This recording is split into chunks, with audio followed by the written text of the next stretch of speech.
या भागाचे नेते, माजी सभापती वंडारशेठ पाटील, प्रल्हाद बिल्लारे, कल्याण ग्रामीणचे अध्यक्ष दत्ता वजे, कल्याण डोंबिवलीचे विधानसभा अध्यक्ष राजेश शिंदे आणि आजच्या सभेला उपस्थित राहणारे आदरणीय महाराष्ट्राचे प्रदेश अध्यक्ष जयंत पाटील साहेब, माजी उपमुख्यमंत्री आणि तुमच्या आमच्या सर्वांचे लाडके नेते छगनरावजी भुजबळ साहेब, आपल्या सर्वांचे लाडके नेते माजी उपमुख्यमंत्री अजितदादा पवार, लोकनेते ठाणे जिल्ह्याचे पालकमंत्री गणेशजी नाईक, मंचावर सर्व मान्यवर, परिवर्तन यात्रेच्या निमित्ताने सर्वांचं स्वागत। आजची ही जाहीर सभा ही कल्याणमध्ये, या कल्याण डोंबिवली जिल्ह्यामध्ये कोकणामधून आलेली आहे आणि कोकणामधून आल्यानंतर ती कोकणातील महाड, त्यानंतर खेड, चिपळूण, रत्नागिरी, सिंधुदुर्ग असं करताना नवी मुंबई, ठाणे, काल शहापूर, मुरबाड, उल्हासनगर आणि आज भिवंडी आणि आता संध्याकाळी कल्याणमध्ये आणि आता कल्याणच्या नंतर ती अंबरनाथ आणि मग अंबरनाथच्या नंतर ती उद्यापासून नाशिक मार्गे उत्तर महाराष्ट्र आणि पश्चिम महाराष्ट्राकडे ती जाणार आहे। पूर्ण महाराष्ट्रामध्ये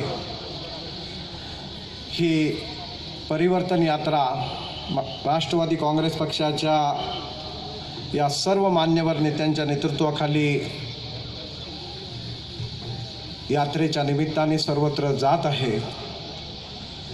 संपूर्ण देश आणि महाराष्ट्रातही जनतेमध्ये परिवर्तनाचे वारे वाहू लागलेले आहेत। राष्ट्रवादी काँग्रेस पक्षाचे राष्ट्रीय अध्यक्ष आणि जनता राजा आदरणीय शरदचंद्रजी पवार साहेब यांच्याकडे तमाम महाराष्ट्र आशेने पाहत आहे। कल्याण जिल्ह्यामध्ये पण, मग कल्याण जिल्हा डोंबिवली जिल्ह्यामध्ये पण जनतेला आता परिवर्तनाचे ओढ लागलेली आहे। आघाडीचं सरकारच्या काळात माननीय तत्कालीन पंतप्रधान आदरणीय मनमोहन सिंग साहेब यांनी गरिबांसाठी घरे व जवाहरलाल नेहरू पुनरुत्थान योजनेत 2008 आणि 2010 काळामध्ये कल्याण डोंबिवली शहराला 1500 कोटी रुपये दिलेले आहेत। 1995 पासून 2.5 वर्ष जर सोडले तर इथे कल्याण डोंबिवलीला भाजप आणि शिवसेनेची सत्ता आहे। आज परिस्थिती आहे, सर्वांचं दुर्दैवाची बाब ही आहे की ते राज्यात सरकार BJP शिवसेनेचं आहे, केंद्रात सरकार BJP शिवसेनेचं आहे, तरी कल्याण डोंबिवलीची अवस्था काय परिस्थिती आहे तर कल्याण डोंबिवलीची अवस्था अत्यंत वाईट आहे। सर्वात दुर्दैवाची बाब म्हणजे आमच्या या महापालिकेला स्मार्ट सिटीमध्ये आपण टाकलेलं आहे। आता स्मार्ट सिटीमध्ये आल्यानंतर या भागाचा विकास झाला पाहिजे, पण इथला कुठल्याच कानाकोपऱ्यात जर तुम्ही फिराल तर जनतेचे प्रश्न तर सुटत नाहीच, पण गेटवर भाऊ गोंधळे गेटवर जा। या ठिकाणी राष्ट्रपुरुषांना अभिवादन। आदरणीय माजी उपमुख्यमंत्री अजितदादा पवार साहेब, त्याचप्रमाणे लोकनेते गणेशजी नाईक साहेब, त्याचप्रमाणे छगनरावजी भुजबळ साहेब हे करीत आहेत। आदरणीय विरोधी पक्षनेते धनंजयजी मुंडे साहेब हे या ठिकाणी छत्रपती शिवाजी महाराज यांच्या प्रतिमेला पुष्पहार अर्पण करत आहेत। त्याचप्रमाणे विश्वरत्न बाबासाहेब आंबेडकर, त्याचप्रमाणे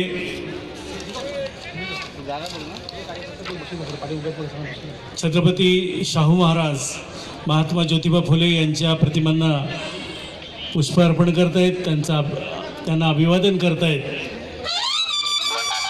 सर्व कार्यकर्त्यांना विनंती, बसून घ्यायचं आहे, सर्वांनी बसून घ्यायचं आहे।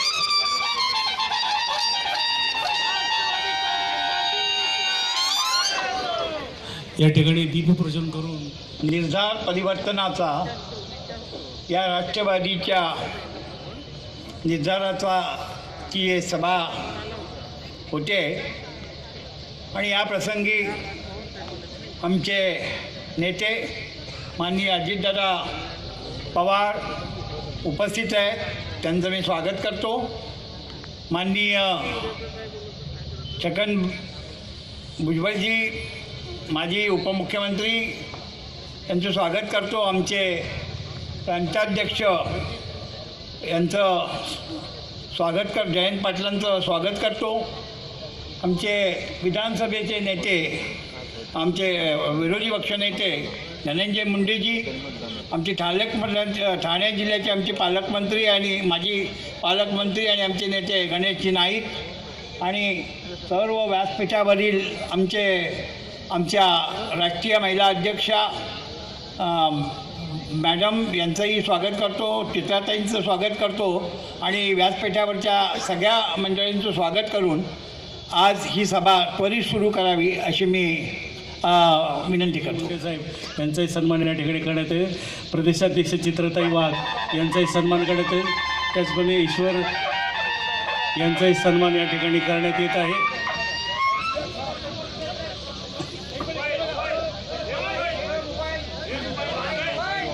ईश्वर बालबुद्धे यांचाही सन्मान या ठिकाणी करण्यात येत आहे.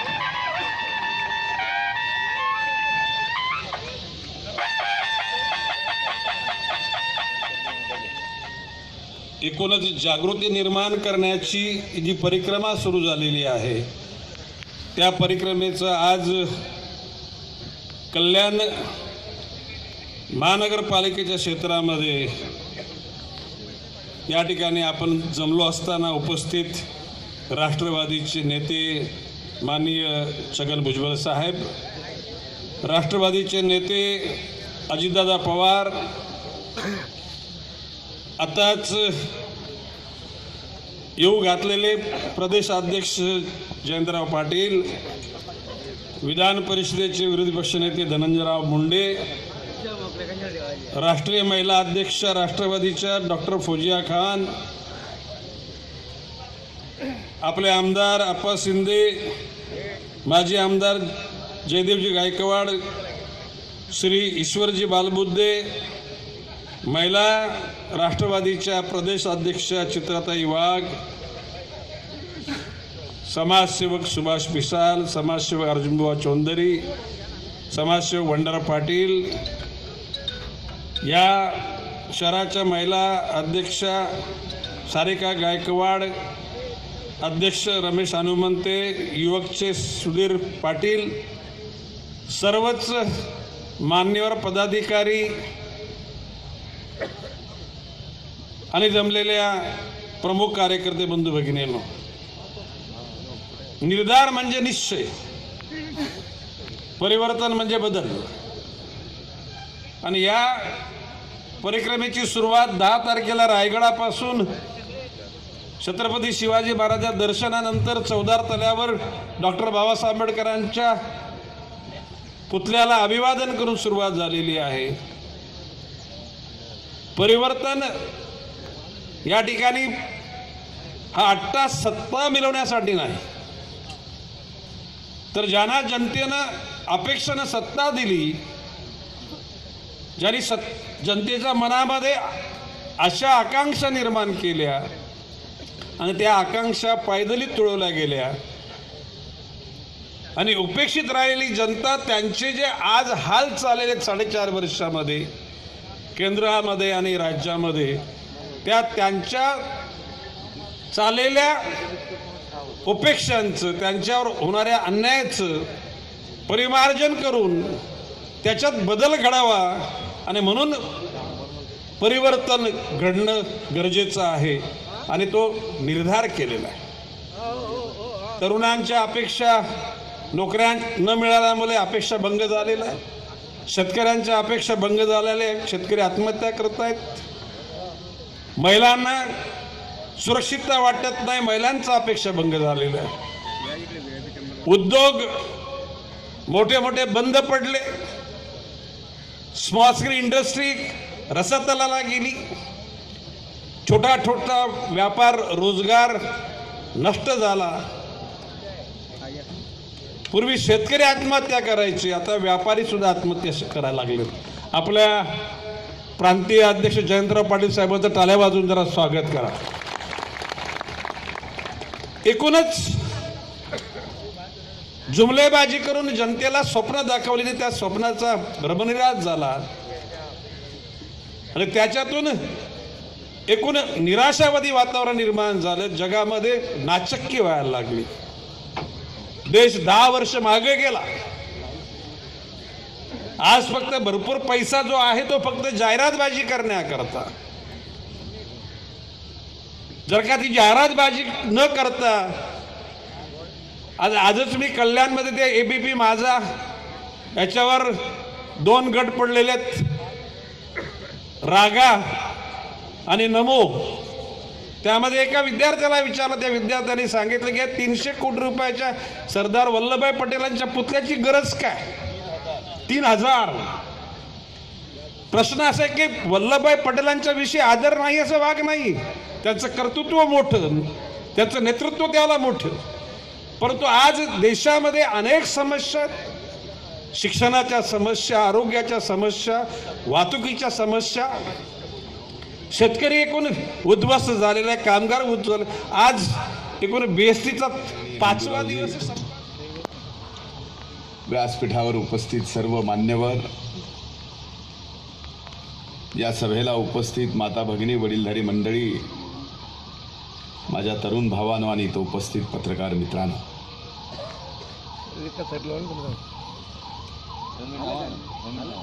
रायगडावर छत्रपती शिवाजी महाराजांना मानाचा मुजरा घालून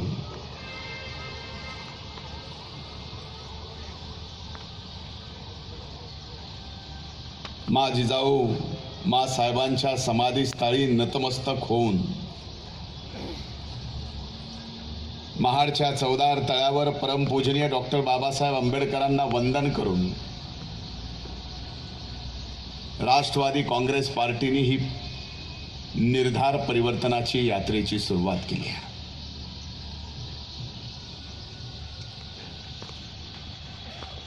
दोन 2019 साल यावर्षी लोकसभेच्याही निवडणुका आहेत, विधानसभेच्याही निवडणुका आहेत.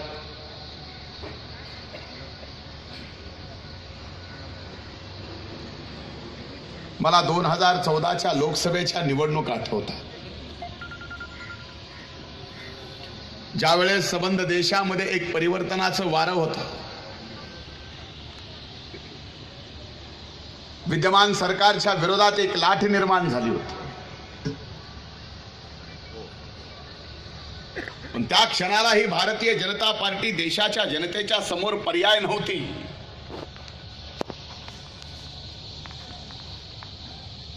पण गुजरातचं मॉडेल पुढे केलं.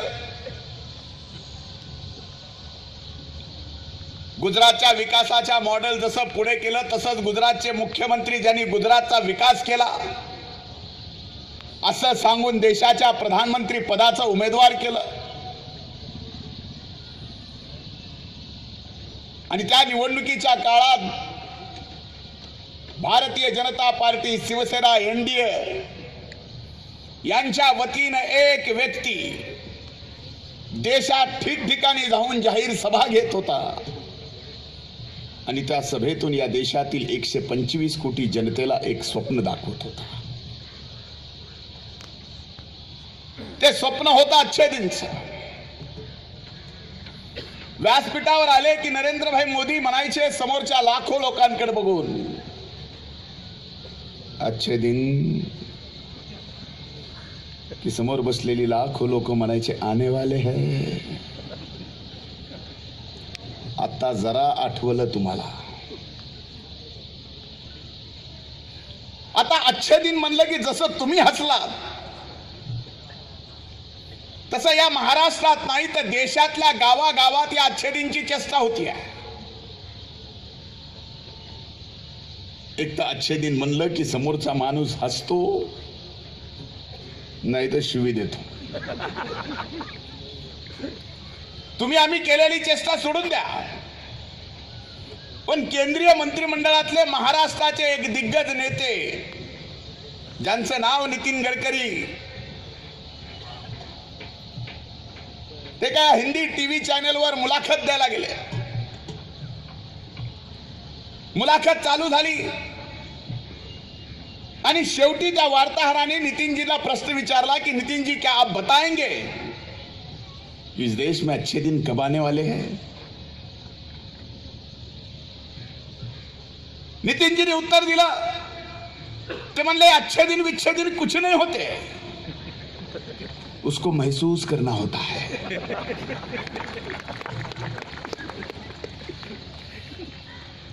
मी आज तुम्हाला विचारायला आलो आहे, क्या आपको अच्छे दिन महसूस हो रहे हैं? 125 कोटी जनतेला अच्छे दिनच्या नावाने फसवलं. त्याच काळामध्ये 125 कोटी जनतेला नरेंद्र भाई मोदी म्हणले मैं विदेश जाऊंगा, काला धन लाऊंगा और इस देश के हर नागरिक के खाते में 15 लाख जमा करूंगा. अख्खा देश येडा झाला.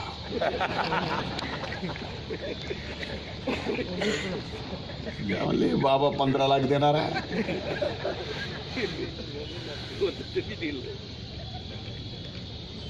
पंधरा लाखाच्या नावाने फसवलं. त्याच दरम्यान टीव्हीवर एक भाजप शिवसेना एकत्रित मिळून एक जाहिरात त्यांनी टाकली. ती जाहिरात आपणही पाहिली असेल, वर्तमानपत्रात वाचली असेल, रेडिओवर ऐकली असेल. 2014चा तो काळ, जाहिरात होती महागाईवर. बहुत हो गई महंगाई की मार, अब की बार मोदी सरकार. 2014ला ज्या वेळेस या देशात 50 रुपये लिटरनी पेट्रोल मिळत होतं, त्यावेळेस भाजप आणि शिवसेनेचे हे बांडगुळ आपल्याला महागाई सांगत होते. ज्या वेळेस या देशात 60 रुपये किलोनी डाळ मिळत होती, त्यावेळेस भाजप आणि सेनेवाले या देशात महागाई वाढल्याचं सांगत होते. ज्या वेळेस या देशात 450 रुपयांनी सिलेंडरची टाकी मिळत होती, त्यावेळेस ही सगळी मंडळी आपल्याला महागाईचा डोंगर किती वाढलाय सांगत होती. मी आज आपल्याला विचारतो, आपल्यापैकी ज्याच्याकडे मोटरसायकल आहे तो रोज 1 लिटर पेट्रोल भरत असेल. 14ला जर 50 रुपये लिटरने पेट्रोल मिळणार, आज जर 81 रुपयाला मिळत असेल,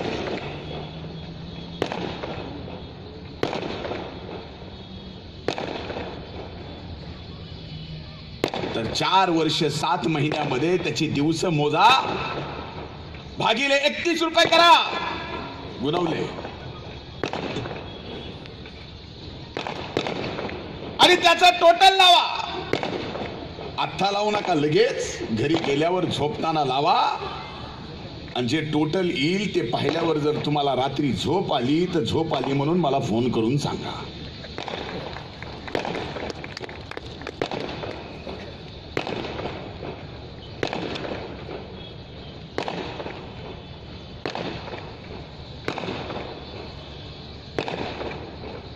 आवाज दाबायचा तर नवीन प्रकार नाही आहे.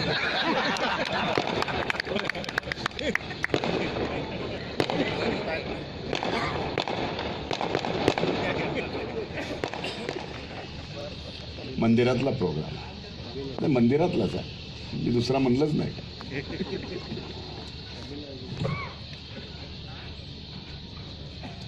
$450 रुपये त्यावेळेस सिलेंडर मिळत होतं. आज तुम्हाला माहिती आहे सिलेंडरचा भाव, आजचा काय भाव आहे? 850. माझ्या माहितीने 960 रुपये.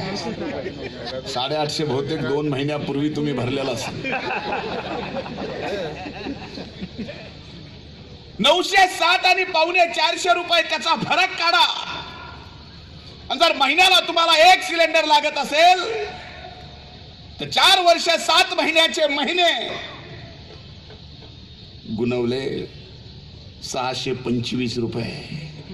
त्याचं टोटल लावा, रात्री झोप आली तर मला सांगा. अरे दिवसा ढवळ्या या 4 वर्ष 7 महिन्यात मोदींनी तुमच्या खिशातून या देशातल्या प्रत्येक नागरिकाची 1.5 लाख रुपयाची लूट केली आहे. आणि हेच मोदी त्यावेळेस म्हणत होता, खातो नती खावे देतो नथी. आणि इथं तर मात्र तुमच्या प्रत्येकाच्या खिशातून 1.5 लाख काढले. वाईट या गोष्टीचं वाटतं की 4 वर्ष 7 महिन्यात तुमची 1.5 लाखाची लूट केली, तरी या चौकीदारने तुम्हाला पत्ता लागू दिला नाही. आज इथं तरुणाई आहे. ज्या वेळेस 2014च्या निवडणुकीच्या काळात आम्ही या तरुणाईला विचारत होतो, काय करणार आता, कुणाला मतदान देणार, ही तरुणाई त्यावेळेस ऐकायला तयार नव्हती. आमच्या समोर जमिनीहून 1.5 फूट उड्या मारून हर हर मोदी, घर घर मोदी म्हणायचे. दोष त्यांचा नाही. एका भाषणात मोदीजी म्हणले, मैं नौजवानों से कहना चाहता हूं, मुझे प्रधान सेवक बनाओ, हर साल मैं 2 करोड़ रोजगार का निर्माण करूंगा. म्हणजे नोकऱ्या. ह्या तरुणाईला वाटलं, अरे मोदी 2 कोटी नोकऱ्या देणार आहे, त्यापैकी 1 नोकरी आपल्याला मिळणार आहे. नोकरी एकदा मिळाली की छोकरीचा प्रश्न मिटणार आहे. जनता पार्टीला 122 आमदार निवडून आणता आले. शिवसेनेला 63 आमदार निवडून आणता आले. सर्व पक्ष वेगवेगळे लढले. त्यावेळेस भारतीय जनता पार्टी आणि शिवसेनेने काय शब्द दिले होते?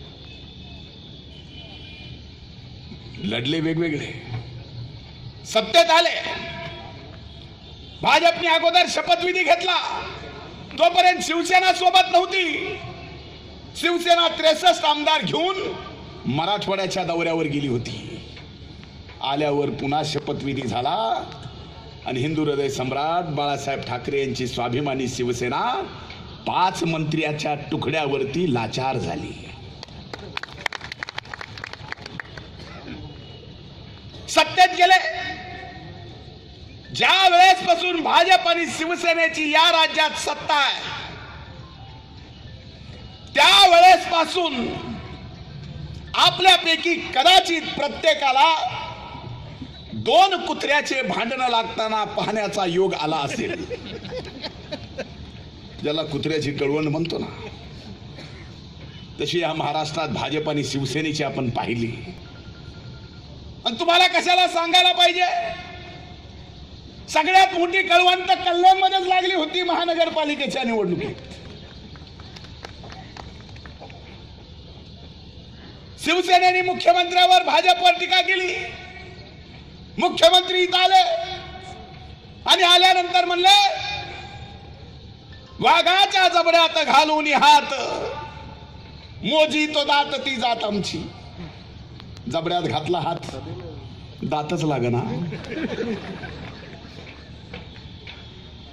आज तर आता भाजप आणि शिवसेनेच्या या युतीच्या बाबतीत मला एका साध्या माणसाने गोष्ट सांगितली वाघाची. एक वाघ असते, जंगलातले मजेत राहत असते. त्या वाघाला एकदा एका महिलेवरती प्रेम येते, मुलीवरती.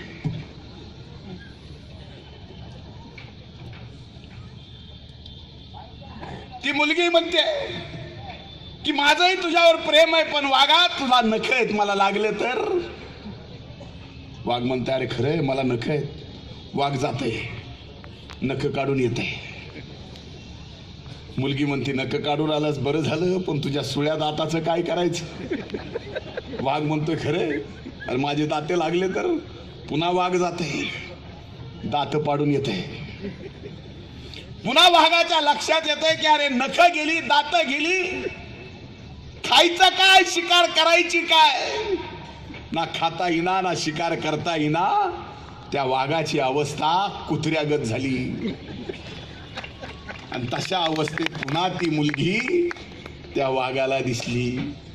त्यो जवळ गेला, मुलीला काही ते वाघ म्हणून दिसला नाही, तिनं हातात काठीत घेतली आणि त्या वाघाला कुत्र्या गत बडविलं. आता हे वाघ कोण आणि ती मुलगी कोण एवढं मला विचारू नका, फक्त माझे हात जोडून कळकळीची विनंती समजून घ्या. आज ही शिवसेनेची अवस्था. काल परवा आमच्या बीडला आले शिवसेनेचे कार्याध्यक्ष माननीय उद्धवजी ठाकरे साहेब आणि बीडला म्हणले अरे युती भीती गेली खड्ड्यात. म्हणलं बरं झालं बीडला आलं की तुम्हाला सद्बुद्धी मिळाली की युती खड्ड्यातच जाणार आहे, नाहीतरी महाराष्ट्राची जनता वैतागली आहे. तुम्ही सोबत असलात काय नसलात काय, तुम्हाला महाराष्ट्राची जनता खड्ड्यात घातल्याशिवाय राहणारच नाही.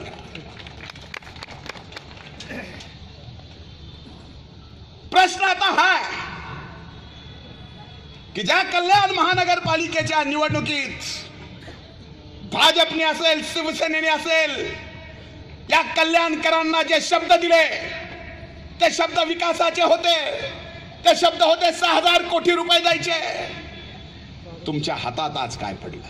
क्लस्टर योजनेचा असो, BSUP योजनेचा असो, आजारी वैद्यकीय आरोग्य व्यवस्थेच्या संदर्भातला असो, वालधुनी नदीच्या वाढत प्रदूषण असो, नेवाळी विषय असो, 27 गावाच्या स्वातंत्र्य नगर परिषदेचा विषय असो, दस्त नोंदणी अन्यायकाराने बंद केली त्याच्या संदर्भातला विषय असो, पाणी पुरवठ्याचा विषय असो, की कल्याण पूर्व मध्ये परमपूजनीय डॉक्टर बाबासाहेब आंबेडकरांचा पुतळा उभा करण्याचा विषय असो, हे सगळे प्रश्न आज समोर आहेत. भीमा कोरेगावच्या दंगलीत ज्या खोट्या गुन्हे दाखल झाले त्याच्या संदर्भातला विषय असो, किंवा कल्याण मानपा क्षेत्रात प्रॉपर्टी कार्ड मिळण्याच्या संदर्भातला विषय असो, तुम्ही हा सगळा अनुभव घेऊन बघितला. 14ला मत देऊन बघितलं, 17ला महानगरपालिकेच्या निवडणुकीत मत देऊन बघितलं. आज विधान परिषदेच्या विरोधी पक्ष नेते पदाची जबाबदारी माझ्यासारख्या एका तरुणावर आदरणीय पवार साहेबांनी आणि दादांनी विश्वासानं टाकली. मी आज आपल्याला शब्द देतो, अरे या परिवर्तनाच्या लढाईत राष्ट्रवादी काँग्रेस पार्टीच्या पाठीमागे आपण आपले आशीर्वाद उभे करा. हे प्रश्न आदरणीय दादांच्या नेतृत्वाखाली या कल्याणचे सोडवल्याशिवाय राहणार नाही. हा शब्दही राज्याचा विरोधी पक्षनेता म्हणून आम्ही आपल्याला देतो. हात जोडून विनंती एवढीच आहे, आता बस एकच निर्धार, अब की बार मोदी की हार.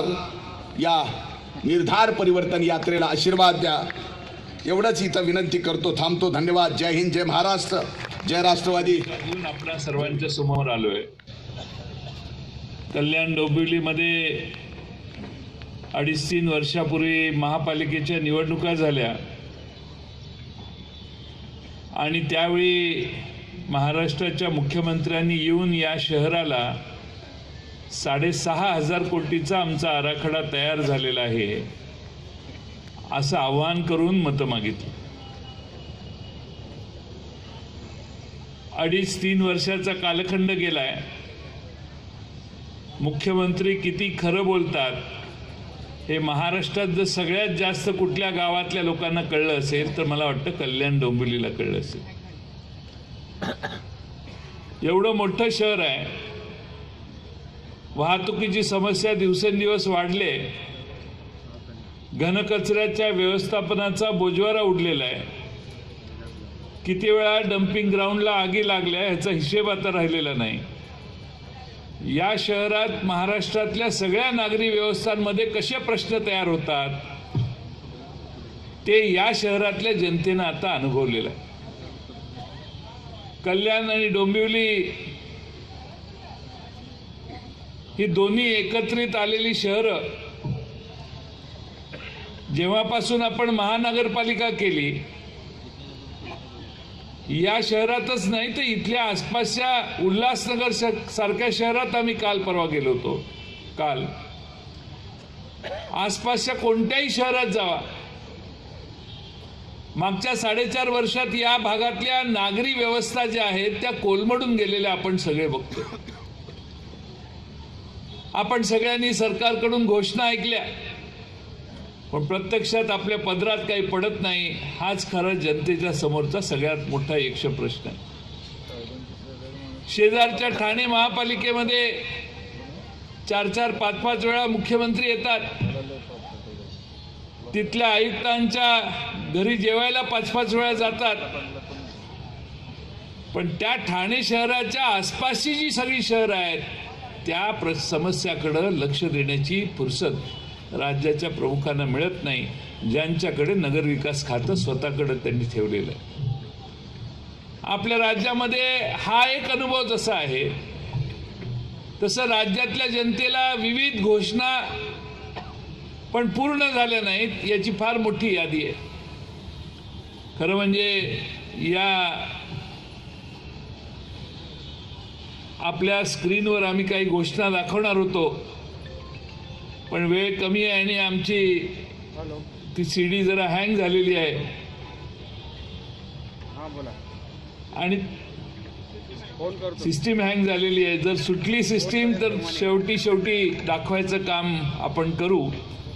पण त्यात आम्ही काय दाखवतो तर नरेंद्र मोदींपासून देवेंद्र फडणवीसांपर्यंत लोकांनी केलेल्या घोषणा कशा अद्यापपर्यंत पूर्ण झाल्या नाहीत किंवा त्या घोषणा कशा फसव्या होत्या. काल संध्याकाळपर्यंत जवळपास 2,65,000 कार्यकर्ते आज बूथ कमिटीवर काम करायला लागलेले.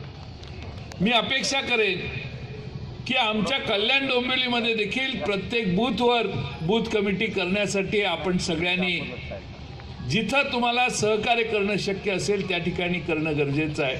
मला खात्री आहे, मला पक्षाच्या इथल्या अध्यक्षांनी आणि काही कार्यकर्त्यांनी काल भेटून मला सांगितलं की पुढच्या 15-20 दिवसात, महिन्याभरात आम्ही या सगळ्या बूथ कमिट्या करू. बूथ कमिट्या काही ताबडतोबीनं नगरपालिका लढायची नाही, विधानसभा लढायची नाही, लोकसभा लढायची नाही, पण ही बूथ कमिटी ही लोकांचे प्रश्न पुढे आणण्यासाठी करायची आहे. मग त्या बूथवरच्या मतदारांचे प्रश्न, त्या वॉर्डाचे प्रश्न, या शहराचे प्रश्न राष्ट्रवादीनं अधिक प्रभावीपणानं मांडण्यासाठी त्याचा उपयोग होईल अशी माझ्यासारख्या कार्यकर्त्याला अपेक्षा आहे. मी आपणा सर्वांना आज या सभेला आल्याबद्दल आपल्या सगळ्यांचे मी धन्यवाद व्यक्त करेन. आपल्या कल्याण ग्रामीण विधानसभा क्षेत्रामध्ये कोलमडलेल्या नागरी सुविधा आणि 27 गावातील भूमिपुत्र समाजावर विद्यमान सरकार आणि कल्याण डोंबिवली महानगरपालिकेच्या प्रशासनाकडून करण्यात आलेले जे अन्याय आहेत त्याची देखील यादी माझ्यासमोर आहे. मी त्या सगळ्यांचा तपशील या ठिकाणी मांडत नाही, पण आपल्या खिशाला चाट लावणारं सरकार, महागाईला ज्यामुळं तोंड द्यावं लागलं, पेट्रोल डिझेल वाढलं, महागाई वाढायला लागली, सर्वदूर आपल्याला या सगळ्या संकटाला तोंड द्यावं लागतंय. त्या सरकारला दूर करण्यासाठी आपण निश्चितपणाने येणाऱ्या काळामध्ये परिवर्तन यात्रेच्या या आमच्या प्रयत्नाला साथ द्याल असा विश्वास व्यक्त करतो आणि माझं लांबलेलं भाषण पूर्ण करतो. धन्यवाद. प्रांताध्यक्ष जयंतराव, गणेश नाईक साहेब, सर्व उपस्थित असणारे मान्यवर, अनेक मान्यवर इथं उपस्थित, सगळ्यांची नावं घेऊन मी आपला वेळ घेत नाही. जमलेले शहरातून आलेले सगळे माझे प्रतिष्ठित नागरिक, पत्रकार मित्र आणि माझ्या तरुण मित्रांनो, धनंजय मुंडे, जयंतराव पाटील, बाकीच्या सगळ्या सहकारी मित्रांनी बोलत असताना कोणत्या कारणाकरता परिवर्तन झालंच पाहिजे, हे सरकार गेलंच पाहिजे, अशा प्रकारची भूमिका घेऊन राष्ट्रवादी काँग्रेस पक्षाने निर्धार परिवर्तनाचा ही यात्रा काढली. ह्याच्याबद्दलची पार्श्वभूमी तुम्हाला सांगण्याचा प्रयत्न केला. तुम्ही सगळे सुज्ञ लोक आहात, प्रत्येकाला समजतंय कसं चाललंय, काय चाललंय. परंतु देशामध्ये पावणे 5 वर्षापूर्वी जे नरेंद्र मोदी साहेबांचं सरकार आलं आणि त्याच्यानंतर देवेंद्र फडणवीस साहेबांचं सरकार आलं.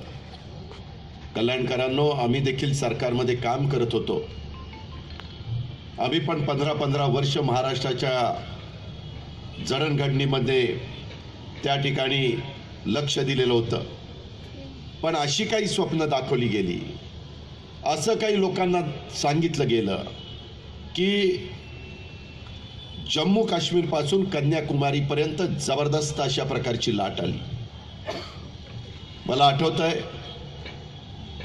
1984 सालानंतर पूर्ण बहुमत असलेलं सरकार पहिल्यांदाच आलं. 89चं सरकार, 91चं सरकार, 96, 98, 99, 2004, 2000, त्या ठिकाणी 9, 2014ला पूर्ण बहुमत असणारं भारतीय जनता पक्षाचं सरकार आलं. जनतेने पण भरभक्कम पाठिंबा दिला. जनतेलाही वाटलं की बरंच काही आता चांगलं होईल. जसं शहरी भागातली जनता ह्या सगळ्या खोट्या नाट्या प्रचाराला भुलली, त्या ठिकाणी त्यांना पटलं. तीच गोष्ट ग्रामीण भागामध्ये देखील घडली. ग्रामीण भागातल्या देखील शेतकरी वर्गाला वाटलं की हे खूप काहीतरी चांगलं करतील. परंतु आज प्रत्येकाचा भ्रमनिराश, चेहरा मोहरा बदलणारे लोकनेते, शिल्पकार म्हणून ज्यांना ओळखलं जातं, त्या गणेश नाईकांनी महानगरपालिका कशी चालवायची हे उभ्या महाराष्ट्राला दाखवून दिलं. मी पिंपरी चिंचवडमध्ये 25 वर्ष काम करत होतो. 91ला मी तिथं खासदार झालो, अतिशय तरुण होतो.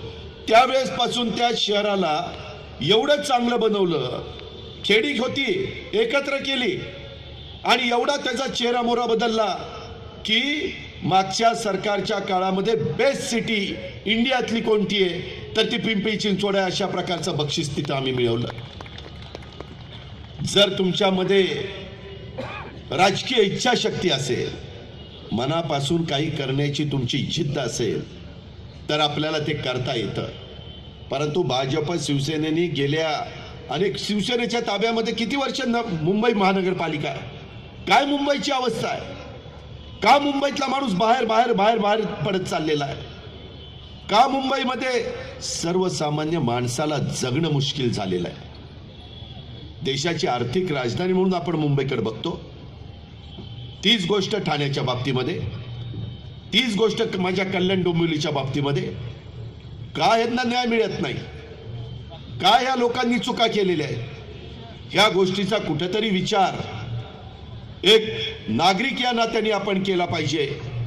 आज मधल्या काळामध्ये पंतप्रधानांचं किंवा मुख्यमंत्र्यांचं काही ड्रीम प्रोजेक्ट हे त्यांचे आहेत. जसं सरदार वल्लभभाई पटेलांचा 3000 कोटी रुपये खर्च करून गुजरातला पुतळा उभा केला. सरदार वल्लभभाई पटेलांच्या बद्दल सध्या सर्वांनाच आदर आहे, त्याबद्दल दुमत नाही. पण एवढा मोठा खर्च तिथं होत असताना त्याला प्राधान्य पाहिजे होतं का गोर गरिबाला आज घरदारं नाहीयेत. वेगवेगळ्या प्रकारच्या योजना, मग BS UP मधली योजना असेल, इकॉनॉमी विकर सेक्शनच्या करता राबवलेल्या घराचा कार्यक्रम असेल, झोपडपट्टी विरहित शहर करण्याचा कार्यक्रम असेल, कुठेही गाडीचं साम्राज्य दिसणार नाही याकरता घनकचरा व्यवस्थापनाचं काम असेल, पिण्याच्या पाण्याच्या बद्दल गणेश नाईक साहेबांनी आम्हा लोकांच्या मागं लागून, मला आठवतंय मी पाणी पुरवठा स्वच्छता खात्याचा मंत्री होतो, मोरबे धरण ते त्यांनी स्वतःच्या नव्या मुंबईला करून घेतलं आणि आज नव्या मुंबईचा पिण्याचा पाण्याचा प्रश्न सगळा सुटला. आज माझ्या कल्याण डोंबिवलीमध्ये MIDC कडनं पाणी घ्यावं लागतं आणि कसं तरी लोकांना पाणी द्यावं लागतं. शहर कसं वाढणार जर इथं कामाधंद्याच्या नोकरीच्या निमित्तानं पोटाची खळगी भरण्याच्या करता आलेला जो बाहेरचा वर्ग आहे, जो मूळ कल्याण डोंबिवलीकर आहे, त्यांना घरं कमी पडतायत. थोडंसं नाही म्हटलं तर परिवार वाढतो आणि त्याच्यातून राहणीमान आता लोकांचं बदलतंय. त्याच्याकरता तिथं पाणी पाहिजे, ते पाणी इथं दिलं जात नाही. तिथं रस्ते चांगले पाहिजेत, रस्त्याची दुरावस्था आहे. तिथं फ्लायओव्हर पाहिजे, तिथं सबवे पाहिजेत, तिथं स्कायवॉक पाहिजे, तिथं चांगल्या प्रकारची रेल्वेची मेट्रोची व्यवस्था पाहिजे. ह्याच्यातलं काय यांनी दिलं, का नाही देऊ शकत? कशा पद्धतीनं तुमच्या माझ्या वालधुनी नदीची व्यवस्था, प्रदूषण आहे, वाढतं प्रदूषण, ह्यानं तर माझ्या कल्याण डोंबिवलीला चहूबाजूंनी वेढलेलं आहे. MIDC मध्ये जे कारखाने चालू होतात एवढं प्रदूषण करतात, हवेचं प्रदूषण, पाण्याचं प्रदूषण, लोकांचं आयुष्य याच्यातनं कमी होत आहे. फक्त स्वच्छ भारत अभियान घोषणा, एवढ्या घोषणा केल्या तर तुम्ही आश्चर्यचकित व्हाल. ती यादी वाचल्यानंतर तुम्हाला पण काही आठवत नसतील. इतक्या घोषणा नरेंद्र मोदी साहेबांच्या केंद्रातल्या सरकारने केल्या आणि त्याच्यानंतर त्यांना साथ देण्याचं काम पुन्हा महाराष्ट्र सरकारमध्ये देवेंद्र फडणवीस साहेबांनी केलं. आम्ही पण सगळ्यांनी ऐकलं 6,500 कोटी रुपये मिळणार. म्हणलं चला एकदा कल्याण डोंबिवलीचा चेहरा मोहरा बदलून जाईल. काय नाही, लबाडा घरचं आवाजनं जेवल्याशिवाय काही खरं नसतं. त्यातला प्रकार तुमचा सगळ्यांचा झाला. फक्त मतावर डोळा ठेवून वाटेल ते सांगतात. आता देखील धुळे, जळगाव तिथल्या महानगरपालिकेच्या निवडणुका झाल्या, सांगलीच्या झाल्या. प्रत्येक महानगरपालिकेच्या निवडणुकीमध्ये जाऊन सांगायचं केंद्रातलं सरकार आमचं आहे, मोदी साहेब तिथं बसले, राज्यातलं सरकार तर आमच्याच हातात आहे, आम्ही सरकारमधले मंत्री आणि मुख्यमंत्री आहोत.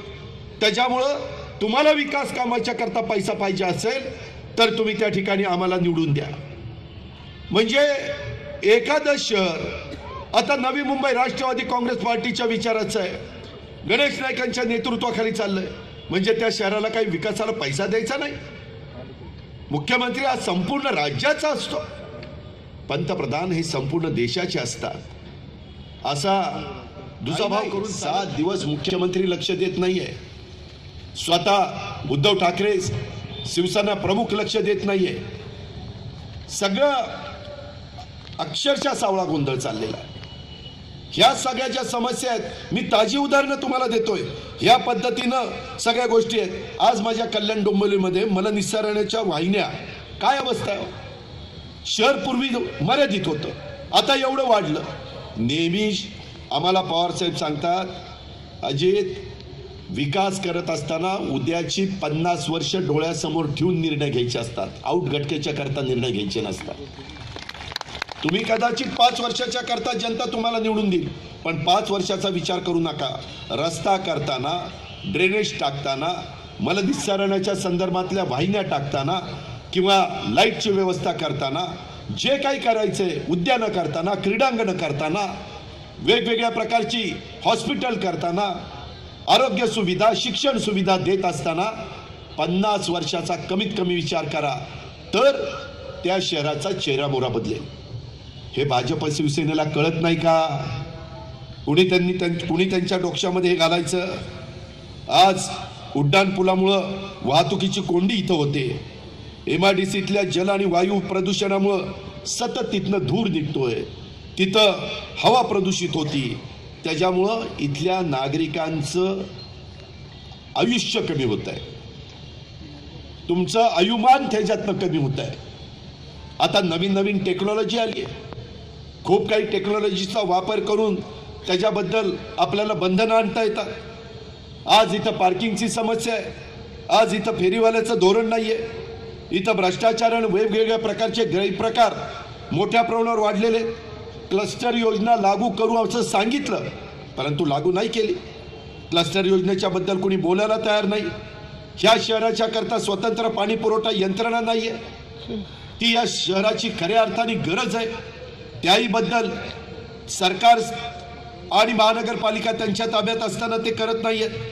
त्याच्या संदर्भामध्ये राखीव जागांच्यावर अतिक्रमण होण्याचे प्रमाण हे वाढलेले. जर एखाद्या ठिकाणी आरक्षण टाकलेलं असेल, ते आरक्षण त्या कामाकरता वापरलं जात नसेल आणि तिथं जर बेकायदेशीर कामं होत असतील तर थांबवायची कुणी? त्याच्याकरता कायदे करायला नको का? त्याच्या संदर्भामध्ये सरकारने स्पष्ट अशा प्रकारची भूमिका घ्यायला नको का? आज त्याबद्दल भाजप शिवसेना कुठेही बोलायला तयार नाही. आपल्या शेजारीच नेवाळी, तिथं भूमिपुत्रांच्यावर जमिनी आम्हाला द्या. दुसऱ्या महायुद्धाच्या निमित्तानं तिथल्या जमिनी काढून घेतल्या होत्या. मी, गणेश नाईक साहेब, आम्ही सगळे तिथं गेलो होतो. तिथल्या भूमिपुत्रांचं म्हणणं एवढंच आहे की अजित पवार, आता तिथं विमानतळाची गरज नाही. मुंबई विमानतळ आहे, नव्या मुंबईमध्ये मोठं विमानतळ त्या ठिकाणी होऊ घातलेलं आहे. तिथं टेक ऑफची व्यवस्था करता वेगळी धावपट्टी आणि लँडिंगच्या करता वेगळी धावपट्टी अशी व्यवस्था तिथं होती. पुण्याच्या जिल्ह्यामध्ये देखील एक नवीन आंतरराष्ट्रीय दर्जाचं विमानतळ होऊ पाहतंय. अशा सगळ्या गोष्टी असताना त्या नेवाळीच्या भूमिपुत्रांच्यावर कशा करता केसेस घालता? कशा करता तिथल्या आंदोलन जे केलेलं होतं त्यांच्यावर केसेस घालता? त्यांना दिलासा द्यायला नको का? परंतु त्याही बद्दल हे सरकार भारतीय जनता पक्षानेच त्याला प्रोत्साहित केलेलं आहे. इतर वर्गाची मतं खाण्याच्या करता आणि आपल्याला त्याचा फायदा होण्याच्या करता मी म्हणत नाही. रामदास आठवले नरेंद्र मोदी साहेबांच्या बरोबर मंत्रिमंडळामध्ये बसणारे मंत्री सांगतायत हे राजकारण. अशा पद्धतीनं तुम्ही समाजामध्ये धुई वाजवताय. निवडणुकीच्या निमित्तानं प्रश्न सोडवायच्या ऐवजी तुम्ही पहा, 5 वर्षापूर्वी नरेंद्र मोदी सगळीकडे फिरून सांगत होते विकास विकास विकास. आता विकासाचं तर काही बोलतच नाही. आता गोत्राचं बोलायला लागले.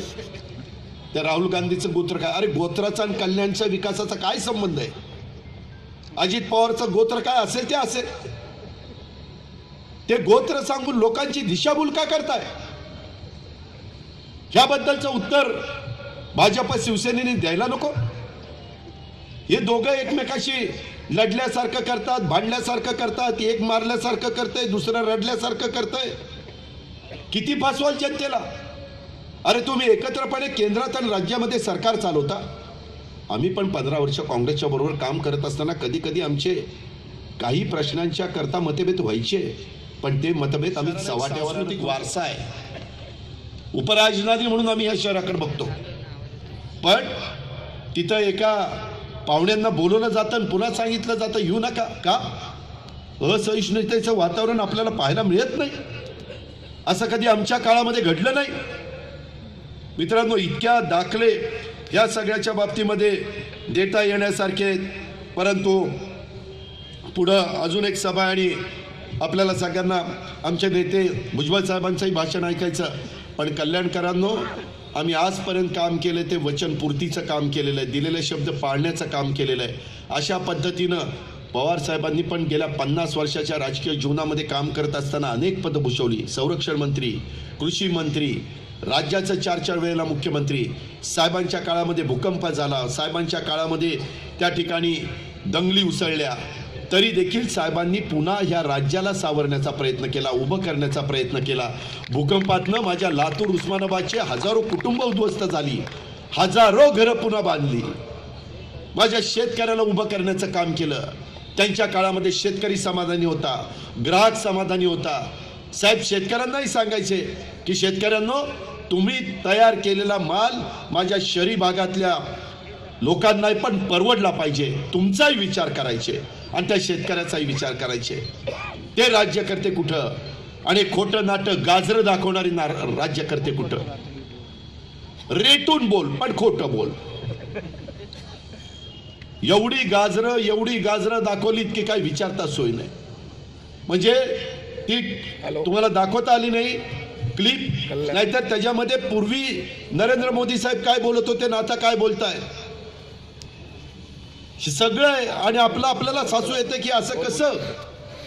आता बघा, नरेंद्र मोदी साहेबांनी पाठीमागच्या काळामध्ये सांगितलं 50% पेक्षा जास्त आरक्षण देता येत नाही, सुप्रीम कोर्टाचा निकाल आहे. हे सगळेजण चुकीचं सांगतायत, हे फसवतायत, दुसऱ्यांचं आरक्षण काढून घेतील आणि त्याच्यातनं गडबड करतील. आणि आता त्याच नरेंद्र मोदी साहेबांनी सवर्णांना 10% आरक्षण आर्थिकदृष्ट्या मागासलेल्यांना दिलं. तेच मोदी साहेब 5 वर्षापूर्वी म्हणत होते की आरक्षण देता येणार नाही, सुप्रीम कोर्टाचा निकाल आहे. हेच मोदी साहेब, मी ज्यावेळेस उपमुख्यमंत्री म्हणून GSTच्या मीटिंगला जायचो त्यावेळेस हे मुख्यमंत्री म्हणून तिथे यायचे, माझ्याकडे अर्थखातं होतं. त्यावेळेस GST हे अयोग्य आहे, आणता कामा नये असं सांगायचे गुजरातचे मुख्यमंत्री असताना. आता GST व्यापाऱ्यांवर लादलं. छोटा व्यापारी तर उद्ध्वस्त झाला. कसा प्रपंच चालवायचा त्याचं त्यालाच कळेना. आता GST 10% आरक्षण, जनाधार पुन्हा आपल्याकडे ओढण्याच्या करता 5 राज्य गेली, मध्य प्रदेश, छत्तीसगड, त्याच्यामध्ये राजस्थान, त्याच्यामध्ये मिझोराम आणि तेलंगणा. ते गेलं. आता सुधारायचं कसं? मग काहीतरी लोकांना दिलं पाहिजे. आता 26 जानेवारीला, आज तुम्हाला अजित पवार सांगतोय, 26 जानेवारीला झेंडा वंदनाला प्रजासत्ताक दिनाच्या निमित्तानं काय घोषणा होती ऐका. काही नाही, द्यायचंच नाही काय तर काय. हे जे, आणि तुमच्या माझ्या महाराष्ट्रातल्या आणि भारतातल्या लोकांची शॉर्ट मेमरी असती. आपण 10-12 दिवस ते लक्षात ठेवतो, नंतर विसरून जातो आणि त्याचाच पुरेपूर फायदा भाजपचे नेते घेत आहेत, शिवसेनेचे नेते घेत आहेत, एकमेकाला झगडवत आहेत आणि त्याच्यातनं स्वतःचा स्वार्थ साधतायत. कुठल्याही यांच्या हातामध्ये असणार, यांच्या हातात नागपूर आहे. काय नागपूरची अवस्था आहे? कायदा सुव्यवस्थेचा बोज वाढवणं सरकार गेलंच पाहिजे. हे आम्हाला सत्ता पद मिळावी त्याच्याकरता नाही. ज्या पद्धतीनं सर्वसामान्य माणूस आज अक्षरशः उद्ध्वस्त होत चाललेला आहे, गोरगरीब गरीब होत चाललेला आहे, श्रीमंत होत चाललेला आहे, दरी वाढत चाललेली आहे, बँका लुटून मोठी मोठी लोक परदेशात पळून गेली, काही यांचं केलं नाही. आज अडाणी अंबानीची प्रॉपर्टी गेल्या 4-5 वर्षात किती करोड रुपयांनी वाढली ती पहा, आणि सर्वसामान्य माणसाची काय अवस्था झाली ते पहा. सूट बूटवाल्यांचं सरकार तुम्हाला मला परवडणार नाही, तुम्हाला मला चालणार नाही. आता यांचा विचार करायला नको. आता यांना आपण बाजूला करूया आणि खऱ्या अर्थाने जनतेचे प्रश्न सोडवणारं, सर्वसामान्य माणसांना समन्वय साधणारं अशा विचाराचं सरकार केंद्रात आणि राज्यामध्ये आणण्याच्या करता आपण सगळ्यांनी आशीर्वाद द्या, आपण सगळ्यांनी साथ द्या, आपण सगळ्यांनी सहकार्य करा. एवढीच कल्याणकारांना आग्रहाची नम्रतेची कळकळीची विनंती करतो आणि आपल्या सर्वांची रजा घेतो. जय हिंद, जय महाराष्ट्र. मुख्यमंत्री आणि करारी वाण्याचे ओबीसी समाजाचे नेते आदरणीय भुजबळ साहेबांना विनंती करतो की त्यांनी मार्गदर्शन करावं. ही परिस्थिती जी आहे, MIDC मधले कारखाने त्यांच्यावर काही पटीनं मालमत्ता कर वाढवला. त्यांची संघटना निषेधाचा सूर घेऊन धरणं धरते आहे. या भागामध्ये, या महापालिकेच्या भागात डोंबिवली फेज 1-2 मध्ये 2002 पर्यंत 450 कारखाने होते.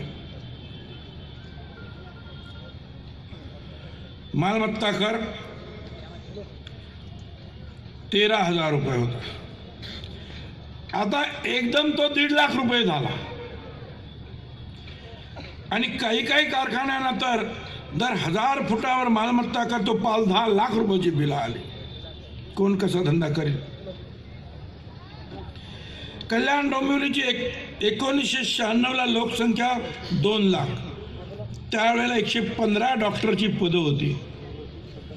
आता सुद्धा तेवढीच पदं आहेत, पण भरले नाहीत. 36 डॉक्टर फक्त आहेत. उमेश बुरगावकर म्हणून आमचे नगरसेवक होते, आहे तिथे. त्यांचं मी ऐकलं. त्यांनी सांगितलं, बोलायला दुःख वाटतं. आमची मनपा जी आहे 2 गोष्टीसाठी प्रसिद्ध आहे. सगळ्या भारतात सगळ्यात जास्त टॅक्स या भागात, सगळ्यात जास्त टॅक्स. आणि दुसरी गोष्ट, सगळ्यात जास्त भ्रष्टाचारी कारभार याच मनपा आणि या भागामध्ये आहे. सगळ्यात जास्त 133 अधिकाऱ्यांवर जे आहे निलंबनाची कारवाई करण्यात आली. 6,500 कोटी रुपये देतो म्हणून सांगितले आमच्या मुख्यमंत्र्यांनी इथं येऊन. निवडणुकीचा चुनावी जुमला, 1 पैसा आला ना. पण काँग्रेस, राष्ट्रवादी काँग्रेस पक्षाच्या राज्य असताना 1800 कोटी रुपये JNRU आले, जवाहरलाल नेहरूच्या स्कीममधून. फक्त त्या 1800 कोटी रुपयाची कामं सुरू आहेत. बाकीची यांची 6,500 काय 6.5 कोटी रुपये सुद्धा आले नाही. त्यांची चूक नाही हो, आपण लवकर फसतो. कोणी आपल्याला काही सांगितलं की आपल्याला वाटतं की हो हो हो हे करू शकणार. 2014 मध्ये मोदी साहेब आले, सगळे मोदी मोदी हर हर मोदी, घर घर मोदी भजनच करत होते सगळे. हर हर मोदी, घर घर मोदी. और मोदी साहब बोल रहे थे, गुजरात में मैंने इतना विकास किया है, मैं विकास करने के लिए आया हूं. हमारे गुजरात में सारे झाड़ जो है, सारे पेड़, उसके पत्ते हरे हैं आणि म्हणजे काय इकडे काय पिवळे आहेत काय काय नवीन काय सांगते रे बाबा तुम्ही काही पण विकास विकास विकास. आता या 5 वर्ष झाली कुठे गेला विकास? का प्रधानमंत्री विकासावर बोलत नाहीत? तर गुजरात मधले हार्दिक पटेल म्हणाले विकास गांडो थयो, म्हणजे विकास वेडा झाला म्हणजे. याला कुठे विकास? आता विकास नाही. आता परत राम मंदिर. 2014 मध्ये राम मंदिराचा प्रश्न त्यांनी तुमच्या समोर ठेवलेला नव्हता. त्यावेळेला फक्त विकास तुमच्या समोर ठेवला, तुम्ही त्यांना मतं दिली आणि विकास काही तुम्हाला दिसला नाही. अडचणीत टाकायचं काम मात्र तुम्हाला झालं. शेतकरी रडतोय, कष्टकरी रडतोय, कारखानदार रडतोय. ठाण्याचे एक बिल्डर सूरज परमार की काहीतरी त्यांचं नाव, जमिनी घेऊन ठेवल्या आणि त्यांना परमिशनच द्यायला तयार नाहीत. लवकर प्रत्येक ठिकाणी अडचण. बँकेतून पैसे घेतलेले, कदाचित व्याज वाढलं असेल खूप, आत्महत्या करून टाकली. दुसरे एक कॉन्ट्रॅक्टर, गव्हर्नमेंट कॉन्ट्रॅक्टर, काम केलं, कामाचे पैसेच यायला तयार नाही, इंटरेस्ट वाढत चालला, आत्महत्या करून टाकली. व्यापारी आत्महत्या करतात, बिल्डर आत्महत्या करतात, शेतकरी आत्महत्या करतात. परिवर्तन यात्रा जी आहे ती हे परिवर्तन घडवण्यासाठी आहे. हे थांबलं पाहिजे, या परिस्थितीचं परिवर्तन झालं पाहिजे, म्हणून परिवर्तन यात्रा त्याचं नाव आहे. हे परिवर्तन म्हणजे फक्त सत्तेत परिवर्तन होणार असं नाही, तर त्यामुळे तुमच्या आमच्या आयुष्यामधल्या या अडचणी वाढता आहेत, दुःख वाढत आहेत, संकट वाढत आहेत, त्याचं परिवर्तन होणार आहे. आणि त्यासाठी जय रायगडावर जाऊन छत्रपती शिवाजी महाराजांना वंदन केलं, जिजामातेला वंदन केलं आणि चौदार तळ्यावर डॉक्टर बाबासाहेब आंबेडकरांना वंदन केलं. याचं कारण छत्रपती शिवाजी महाराजांनी त्यावेळेला जुलमी राजवटी खलास करण्यासाठी हातात तलवार धरली आणि परिवर्तन केलं, राज्यक्रांती केली. आणि डॉक्टर बाबासाहेब आंबेडकरांनी 25 सप्टेंबर 1927 मनोग्रंथ, मनोग्रंथाने स्त्रियांवर अनंत अत्याचाराला परवानगी दिलेली होती, तुम्हाला शिक्षणाचा अधिकार दिलेला नव्हता. तो मनोग्रंथ महात्मा ज्योतिराव फुलांनी सांगितलं, महार मांग निंदा ठावी नाही व्यथा, जाळा मनोग्रंथ अग्नीमध्ये. आणि तो मनोग्रंथ पुण्यभूमीवर, एक तो रायगडावर, एक चौदार तळ्यावर. परिवर्तन त्यांनी घडवलं. तसं छत्रपती शिवाजी महाराजांनी घडवलं. डॉक्टर बाबासाहेब आंबेडकरांनी स्वातंत्र्य मिळाल्यानंतर नवीन संविधान लिहिलं, त्याच्यामध्ये प्रत्येकाला शिक्षणाचा अधिकार दिला. महिलांना जेवढे अधिकार तेवढेच पुरुषांना अधिकार.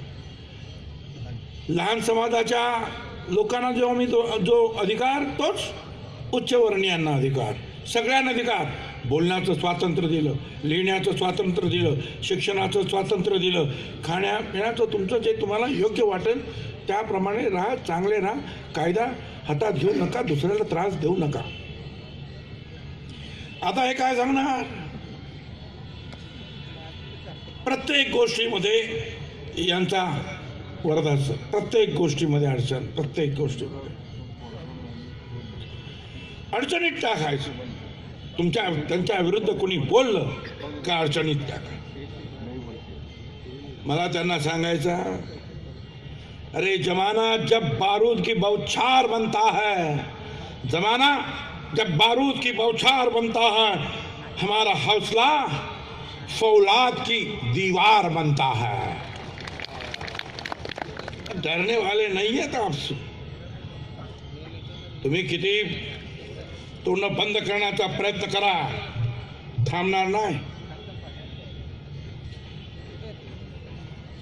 काय शेतकऱ्यांना आमच्या इकडे जो कांद्याचा प्रश्न आहे, म्हणजे 800 रुपये क्विंटल कांद्याला खर्च येतो आणि आता 100 रुपये सुद्धा मिळत नाही, ट्रॅक्टरचं भाडं होत नाही. मागे असा प्रश्न आलाच होता, त्यावेळेला आले मोदी साहब म्हणाले आपका प्याज हम गुजरात में खाते आए हैं, आपने भेजा हुआ बातमी आली 25,000 कोटी, मग आली 10,000 कोटी, मग म्हणता 850 कोटी. बरं ते कॉन्ट्रॅक्ट मी दिलेलं नाही, ते सारी झोपडपट्टीची स्कीम मधले तो कॉन्ट्रॅक्टर चमन करतो मराठी माणूस, त्याला जो थोडासा FSI जो RTOची जागा होती आतमध्ये टेस्टिंग ट्रॅकची, त्याचा FSI देऊन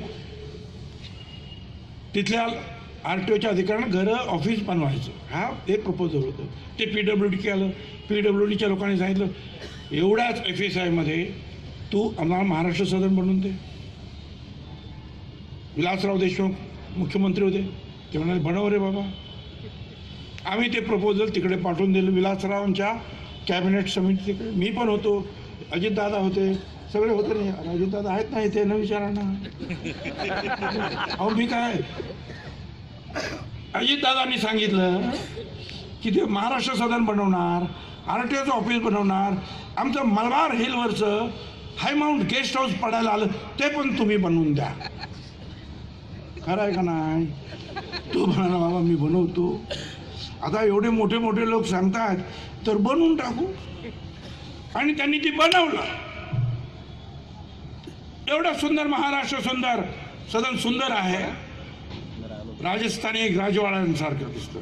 500 लोक राजस्थानचे काम करत होते बरं, रेड स्टोनमध्ये काम केलेलं आहे. 150 खोल्या आहेत एअर कंडिशन, बाहेर 10,000 रुपये द्यावे लागतील, तिथे 500 रुपयाला तुम्हाला रूम मिळतो. बिस्लेरी प्लांट अंडरग्राऊंड आहे, आणि बाहेर ते महाराष्ट्र सदन आहे. नाही तर कोणतं म्हणेल की हा कोणाचा राजवाडा आहे की काय, त्या राजस्थानचा काहीतरी आहे. म्हणून छत्रपती शिवाजी महाराज सिंहासनावर बसलेले आहेत. हा महाराष्ट्र आहे. उजवीकडे महात्मा ज्योतिराव फुले, डावीकडे बाबासाहेब आंबेडकर, बाजूला तिकडे शाहू महाराज, यशवंतराव चव्हाण, सावित्रीबाई फुले, अहिल्याबाई होळकर यांचे पुतळे. आतमध्ये 9 फाउंटन्स आहेत. एवढं सुंदर. अमित शहा तिकडेच मिटिंग घेतात. नरेंद्र मोदी साहेब सुद्धा तिथे मिटिंगला आले. अमित शहाने त्यांना दाखवलं. हो, अमित शहाने विचारलं मुख्यमंत्र्यांना कितना पैसा खर्चा हुआ. मुख्यमंत्री म्हणाले कुछ नहीं अभी तक पैसा, कारण एक नया पैसा अजूनही त्या कंत्राटदाराला दिलाच नाही. 6 वर्ष झाले वापर चालू. आणि खुशाल एक खासदार म्हणतो, जे पेपरमध्ये आलं, महाराष्ट्र सदन बहुत सुंदर बनाने वाला गया अंदर. पर 100 कोटी रुपयाचं कॉन्ट्रॅक्ट 850 कोटी रुपयाने कसा खाईल. सगळं घर दार, अरे तुम्ही हे सगळं जप्त केलं, पण हे लोकांचं प्रेम माझ्यावरचं तुम्ही जप्त करू शकत नाही. काय तुमचं काम, तुम्ही काम काय करता. हा, एखादी चांगली कविता म्हणा, पंछी बनकर साहेब तो उडता फिरे गगन में. अहो 4,500 कोटी रुपये ॲडव्हर्टाइजमेंटवर खर्च केले, आणि हजारो कोटी रुपये जे आहेत सारखे परदेशामध्ये जायला खर्च मिळालं. काय कोण दोस्त तुम्हाला मिळाला, कुठला शेजारी तुमच्यावर प्रेम करतो आहे, कोण तुमच्या मदतीला येतो आहे. मग कशासाठी सगळं केलेलं होतं. पंछी बनकर साहेब तो उड़ता फिरे गगन में, पब्लिक फंसी नोटबंदी GST के चक्कर में, वो खाए मशरूम विदेशी, और पब्लिक तेरे कंप्यूटर की होगी अब तलाशी. तुमच्या सगळ्या कॉम्प्युटर मोबाईल अधिकार देऊन टाकले अधिकाऱ्यांना, कधी येऊन ते तपास करू शकतात. पूर्वी नोटीस बिटीस कायदा कानून होता, आता काही नाही, सगळ्यांना बेफाम. पब्लिक तुम महंगाई का मजा उठा ले और साहब को 10 लाख रुपए का सूट सिला दे. किसान तेरी कर्ज माफी पर ऐतराज लेकर विदेश भाग रहे हैं मित्र यार. सगळे पळून गेले. किसी को नहीं छोड़ूंगा किसी को नहीं, सबको लंदन में अमेरिका में वहाँ बिठा कर आऊँगा. किसको छोड़ूंगा मैं, क्या छोड़ूंगा मैं. तुमच्या पाया खालून लोक भुसू पळून गेले उघड्या डोळ्यानं. बँक इथे पेटारे घेऊन तुम्ही त्यांना सोडलं, आणि गोरगरिबांना, अरे आमच्या शेतकऱ्यावर जरा सुद्धा त्याने एक हप्ता चुकवला ना तर त्याच्या घरावरचे ना पत्रे काढले जातात. रस्त्यावर त्यांना आणतात. दुष्काळाने रडतो आम्ही मोर मनाचा नाचव राजा. एक शेतकरी झाडाला लटकून मेला, एक आमची बहीण तिने कौटळली बारव राजा. आमचा गाढवपणा झाला म्हणून झाला गाढव राजा. काय बोलावं तितकं कमी आहे. यांनी काम काय केले. आणि ते अडवाणी साहेबांच्या वयाच्या जवळ ते आलेले आहे. आणि आणखीन काही दिवसांनी हे सरकार राहिलं तो आपला MDH मसालेवाला काका त्याच्या वयाप्रमाणे होणार आहे. ते आता तुम्ही बघा किती आता. आणि पेट्रोल एवढं आता नंतर महाग होत जाणार आहे की आपल्या नातवांना जे पंतू त्यांना बाटलीमध्ये दाखवायचं याला पेट्रोल म्हणत होते बरं का. हा महागाई तर एवढी वाढणार आहे की पूर्वी खिसाभर आता खिशात पैसे नेले तर पिशवीतच सामान येतं. परत हे सरकार आलं तर पिशवीभर पैसे न्यायचे, खिशात सामान घेऊन यायचं. आता याच्यामध्ये परत लढा लावायच्या आपापसामध्ये. मराठा विरुद्ध OBC, सवर्ण विरुद्ध दलित, हिंदू विरुद्ध मुसलमान. मारा करा, दंगे करा, तुम मरो हम कुर्सी संभालता है. हा धंदा सुरू. म्हणून मी आपल्याला सांगतो हिंदू मुसलमानांमध्ये मारामारी लावण्याचा प्रयत्न केला जाईल पण कुठल्याही परिस्थितीमध्ये यांच्या जाळ्यात यायचं नाही. ते राम मंदिर मस्जिद याच्यावरून वातावरण तापवायला यांनी सुरुवात केलेली आहे. यांना मारा घडवायच्या आहेत, यांना दंगे परत घडवायचे आहेत. 92-93 साल तुम्ही पाहिलेलं आहे. इथे सुद्धा दंगे झाले. जवळच मुंबईत हजारो माणसं अशी मारून टाकलेली होती. 3 दिवस कोणी प्रेत उठवले नाहीत. हिंदू मेले, मुसलमान मेले. पुढाऱ्यांच्या मुलांना एक ओरखडा सुद्धा आला नाही. हे आपसात मारा जातीत. आता जात म्हटल्यानंतर आमच्या अजितदादांनी सांगितलं की हनुमानाला सुद्धा त्यांनी जात चिटकवून टाकली ताबडतोब. म्हणजे हनुमान दलित समाजाचा होता. दुसरा शहाणा आला तो म्हणाला नाही आदिवासी दलित होता.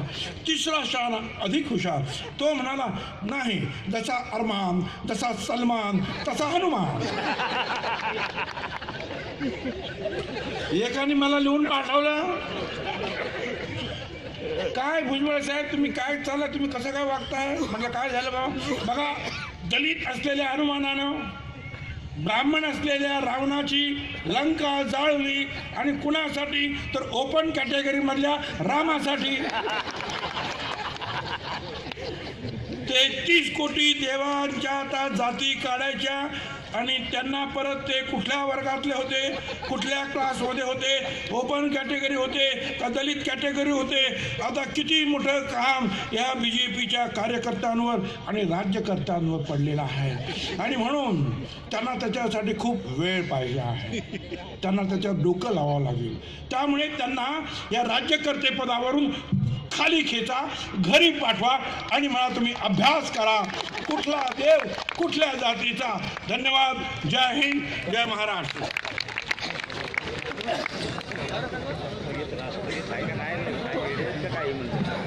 आजच्या या परिवर्तन यात्रेला आणि या जाहीर सभेला आपण सर्व या कल्याण डोंबिवली जिल्ह्यातील तमाम पक्षाचे पदाधिकारी आणि समस्त नागरिक उपस्थित राहिले.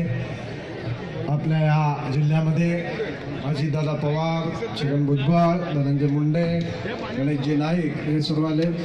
सर्वांचे या जाहीर सभेच्या निमित्ताने आभार मानतो. सर्व नागरिकांचे आभार मानतो. सर्व पदाधिकाऱ्यांचे मानतो. आणि या परिवर्तनातून आपण सर्वांनी सहकार्य करावं असं आपलं आवाहन करतो. ना सगळ्यांचे आभार मानतो आणि ही सभा संपली अशी जाहीर करतो. जय हिंद, जय महाराष्ट्र, जय राष्ट्रवादी.